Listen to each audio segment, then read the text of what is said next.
出发。很多很多的钱，我需要钱。冰封血雨的宝物都是能掀起一定会万劫不复。地球一旦暴露在这样的宇宙里，你们认识？专门的星球来养殖你不能做的，也只有让你们同族间不受罚。我有什么需要帮助的？请问，上流一点儿。现在还差最后一件事。分离之苦，是何方神圣？到底这白兰星。Halo kalian semua, selamat datang di channel Singkat Padat. Pada video kali ini kita akan melanjutkan pembahasan dari konten spoiler serial Donghua Swell Star episode 95. Dan sebelum kita masuk ke pembahasan terbaru, mari kita sedikit mengingat pembahasan sebelumnya, yang dimana pada cerita sebelumnya Lo Feng telah memutuskan untuk menjual senjata cakram ark miliknya sebagai modal peningkatan kekuatan dari tubuh manusia Lo Feng. Dengan senjata cakram ark yang laku terjual senilai 18 miliar, dan itu merupakan ending cerita pada cerita sebelumnya. Kalau gitu pun sekarang mari kita melanjutkan pembahasan konten spoiler dari serial Donghua Swell Star episode 95.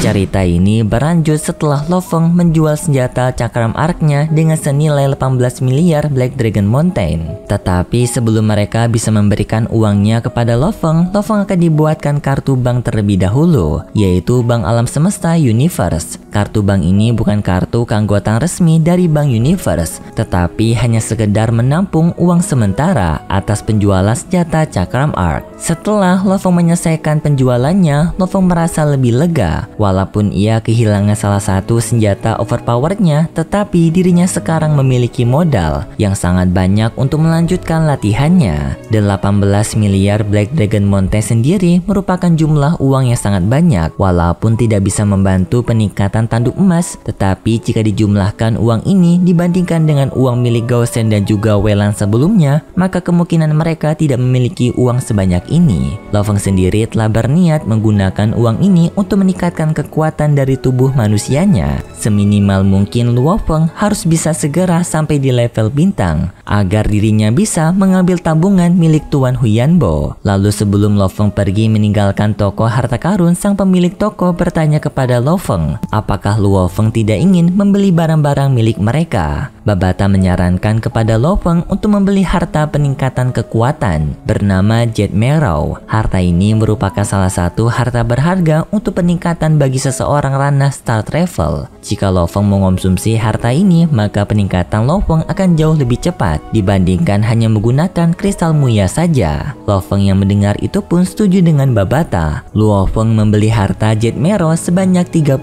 gram, dan harga yang harus dibayar oleh Lo Feng adalah 264,6 juta naga hitam. Ini sudah termasuk diskon yang diberikan oleh sang pemilik toko kepada Lo Feng karena Lo Feng merupakan pelanggan baru mereka. Lo Feng sendiri membeli 30 gram Jet Marrow ini tidak hanya untuk dirinya sendiri, tetapi Lo Feng juga berniat untuk membagikannya kepada pemimpin Hong dan juga Lei Shen. Setelah Lo Feng menjual cakram ark dan membeli harta Jet Marrow, Lo Feng pun pergi meninggalkan toko harta karun dan kembali ke tempat penjualan budak. Di sana Lo Feng berniat untuk membeli beberapa budak agar dirinya bisa meningkatkan perlindungan bagi keamanan bumi. Yang singkat cerita, Lo Feng membeli cukup banyak budak, diantaranya 3 pejuang ranah bintang level 3, 3 pejuang master spiritual tingkat bintang level 7, 5 pejuang bintang level 1, 5 pejuang master spiritual tingkat bintang level 1, 1000 master spiritual tingkat Star Travel level 9. Dan semua budak yang dibeli oleh Lo Feng ini merupakan orang-orang kuat yang bahkan di bumi tidak ada yang bisa menyaingi mereka, termasuk Lo Feng itu sendiri yang sekarang ranah Lo Feng masih di bawah mereka.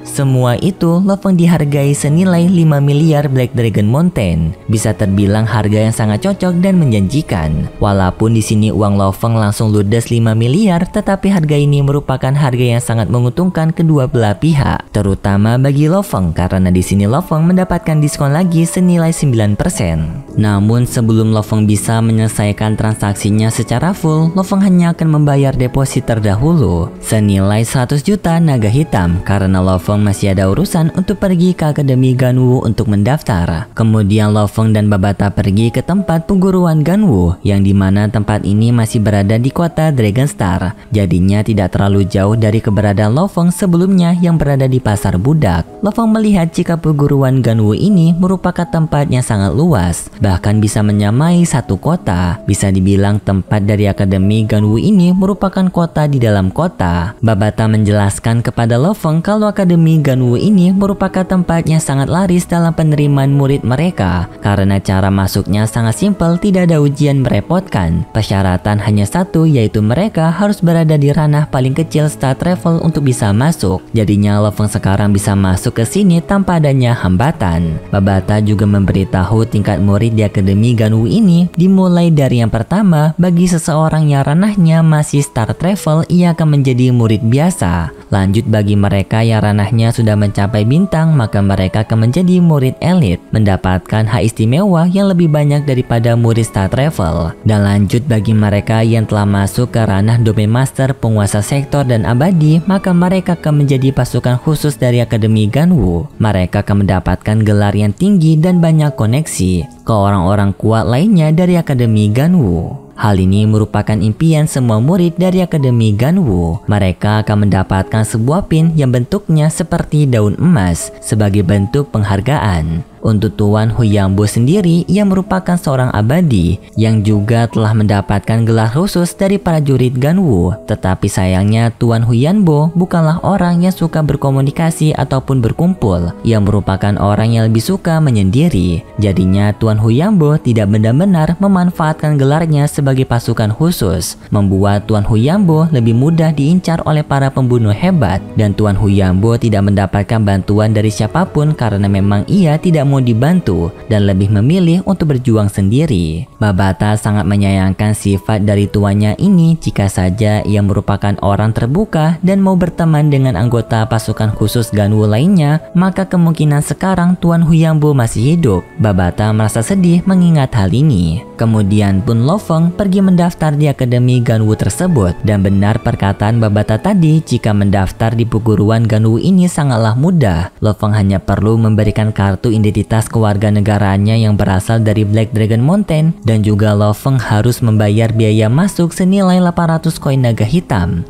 serta 20 koin naga hitam setiap tahunnya sebagai biaya SPP per tahun. Di sini Lo Feng memberikan 1000 koin naga hitam, 800 untuk mendaftar, sedangkan 200 untuk biaya tahunan selama beberapa tahun ke depan. Setelah Lo Feng menyelesaikan pendaftaran ini, Lo Feng pun akhirnya telah bergabung bersama Akademi Ganwu. Sebenarnya pendaftaran ke Akademi Ganwu ini hanya untuk mempermudahkan Lo Feng di masa depan nanti untuk mendapatkan koneksi ke anggota Ganwu lainnya. Sedangkan untuk teknik seni bela diri, Lo Feng masih lebih mengandalkan teknik dari planet Yunmo. Karena bagi Lo Feng, teknik planet Yunmo lebih efektif untuk peningkatan kekuatannya. Tetapi di saat Lo Feng mendaftar, tanpa Lo Feng sadari ternyata ada Welan yang tanpa sengaja melihat ke arah Lo Feng. Di sana Welan baru tahu jika Lo Feng di sini berniat untuk bergabung ke Akademi Ganwu mereka, dan hal ini membuat Welan senang karena dirinya bisa memanfaatkan ini untuk mencari informasi mengenai Lo Feng dan balas dendam kepada Lo Feng atas sebelumnya Lo Feng yang telah berani mengganggu dirinya pada saat di restoran. Setelah Lo Feng selesai mendaftar di Akademi Ganwu, Lo Feng pergi dari sana dan berniat pergi kembali menemui sang pemilik budak sebelumnya untuk melakukan persiapan terakhir, yaitu mempersiapkan para budak yang telah ia beli tadi dan melakukan transaksi di antara mereka agar Lo Feng bisa membawa mereka ke bumi dan menjadi pelindung baru bagi bumi. Singkat cerita, Lo Feng pun telah sampai di tempat berkumpul dari sang penjual budak sebelumnya. Di sana mereka telah mempersiapkan khusus sebuah pesawat yang menampung ribuan budak yang telah Lo Feng beli senilai 5 miliar koin naga hitam.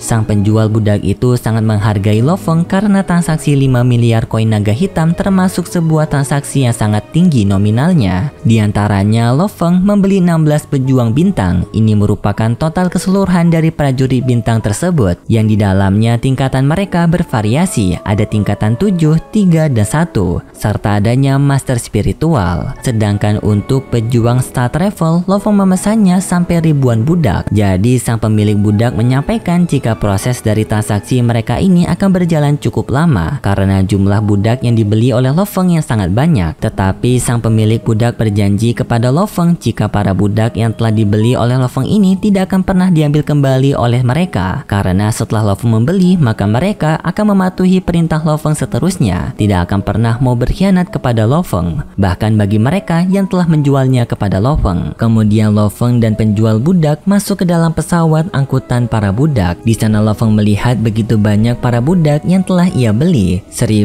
star travel dari ras berbeda-beda yang di dalamnya terdapat laki-laki serta perempuan, dan 16 level bintang dari ras yang berbeda-beda pula. Mereka juga merupakan laki-laki serta ada perempuan. Di sini para budak tersebut mereka semua merupakan orang-orang yang lebih kuat daripada Lo Feng. Bahkan yang paling lemah dari mereka berada di atas kekuatan Lo Feng, yaitu star travel tingkatan 9. Lalu sang penjual budak pun memasangkan identitas Lo Feng kepada semua para budak tersebut agar mereka mulai dari sekarang bisa mengenali Lo Feng sebagai majikan mereka. Proses dari pengenalan majikan ini sendiri berlangsung sampai 12 menit. Setelah 12 menit berlalu, semua budak tersebut dari level tertinggi dan juga terendah memberikan hormat kepada Lo Feng. Lalu Lo Feng pun menyelesaikan pelunasan terakhir, yaitu membayar full senilai 5 miliar Black Dragon Mountain. Setelah uang ditransfer, sang penjual budak pun merasa sangat senang dengan hal ini. Ia bahkan memberikan nomor kontaknya kepada Lo Feng jika Lo Feng membutuhkan bantuannya nanti, maka Lo Feng bisa menghubungi dirinya. Dirinya akan mempersiapkan apapun yang dibutuhkan oleh Lo Feng dan juga memberikan harga diskon. Dari semua budak tersebut, Lo Feng melihat ada 6 budak yang lebih kuat dari mereka semua. Mereka ini merupakan master spiritual tingkatan 7 dan tingkatan level 7. Tetapi 3 di antara mereka juga bukan seorang master spiritual,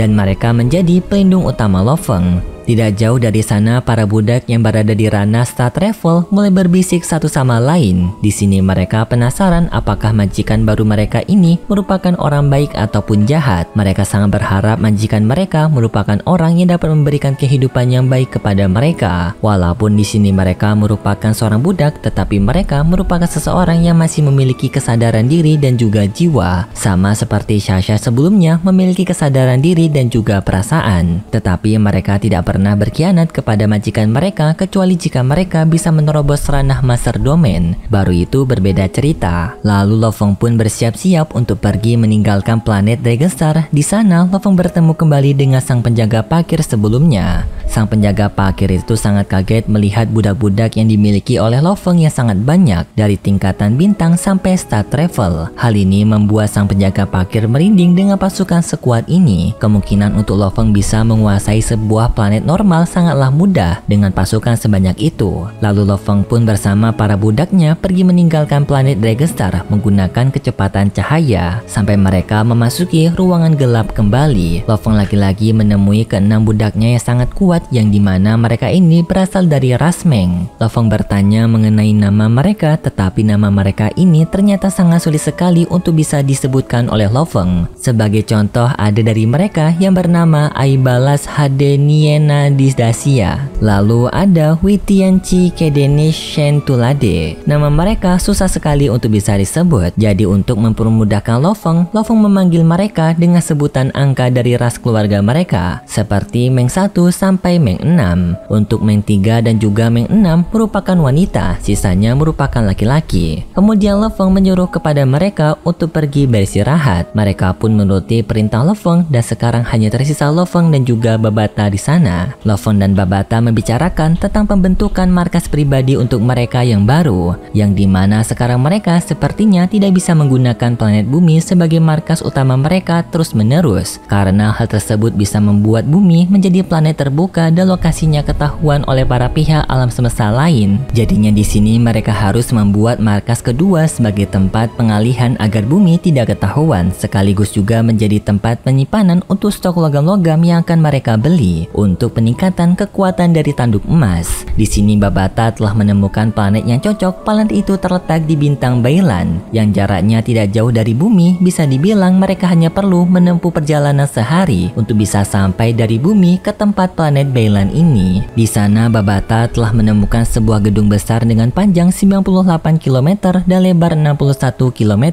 yang telah dibuka sewaannya dengan harga 800 juta dolar Silver Blue dan biaya penanganan senilai 600.000 dolar Silver Blue. Perlu diingat lagi mata uang Silver Blue ini lebih rendah daripada mata uang Black Dragon Mountain. Jadi harga penyewaan gedung ini sangatlah murah bagi Lo Feng. Jadinya Lo Feng di sini harus membayar 800.000 saja dari 800 juta karena satu keping koin Silver Blue ini bernilai 1000 keping koin Black Dragon Mountain. Kemudian Lo Feng pun berbicara kepada pemilik dari gedung tersebut untuk membicarakan tentang penyewaan ini melalui alat komunikasi mereka. Setelah berbincang-bincang selama 3 jam, Lo Feng dan juga pemilik gedung setuju untuk melakukan penyewaan dan juga transaksi. Jadinya sebelum kembali ke bumi, Lo Feng pun pergi ke planet Bailan yang dimana perjalanan Lo Feng menuju planet Bailan sampai memakan waktu hingga 9 hari. Karena di sini Lo Feng dari planet Dragonstar, kalau Lo Feng dari bumi maka perjalanannya hanya sehari saja. Lo Feng juga tampak senang karena dirinya bisa menemukan planet Bailan ini yang hitungannya dekat dengan bumi. Singkat cerita, setelah menempuh perjalanan yang cukup lama, akhirnya Lo Feng telah sampai di tempat planet Bailan ini, yang tampak jika planet Bailan merupakan sebuah planet raksasa yang terdapat cincin di sana. Cincin ini sendiri terbuat dari bongkahan logam raksasa dari logam-logam pesawat luar angkasa. Dan juga planet Bailan ini merupakan planet yang sangat dingin. Banyak salju yang menutupi planet ini. Setibanya Lo Feng mendarat di planet Bailan, Lo Feng bertemu dengan pengurus dari planet Bailan. Para pengurus tersebut sangat kaget karena ternyata Lo Feng memiliki pengawal yang sangat banyak dari Star Travel sampai tingkatan bintang. Hal ini membuat mereka ketakutan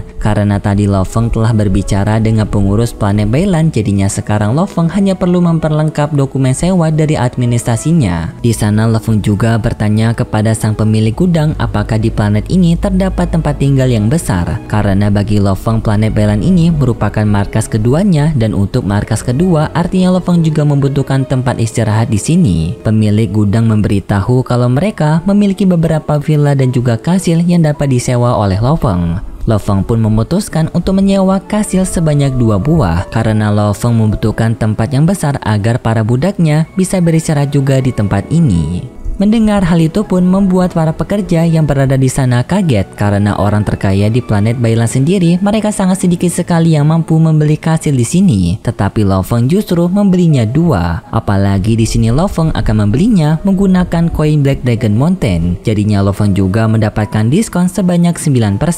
Setelah administrasi dari planet Bailan selesai, Lo Feng pun berniat untuk bersiap-siap kembali ke bumi. Tetapi mungkin untuk pembahasan spoiler kali ini sampai di sini dulu. Kalau gitu pun terima kasih buat kalian semua yang sudah menonton video ini sampai akhir. Jika kalian suka dengan video kali ini bisa beri like serta subscribe dan sampai jumpa di video selanjutnya. See ya. 出发。很多很多的钱，我需要钱。冰封血雨的宝物都是能先进行。一定会万劫不复。地球一旦暴露在这样的宇宙里，你们认识？地专门的星球来养着你不能做的，也只有让你们同族间不受罚。我有什么需要帮助的？请问，上流一点儿。现在还差最后一件事。分离之苦，是何方神圣？到底这白兰星，出发。很多很多的钱，我需要钱。冰封血雨的宝物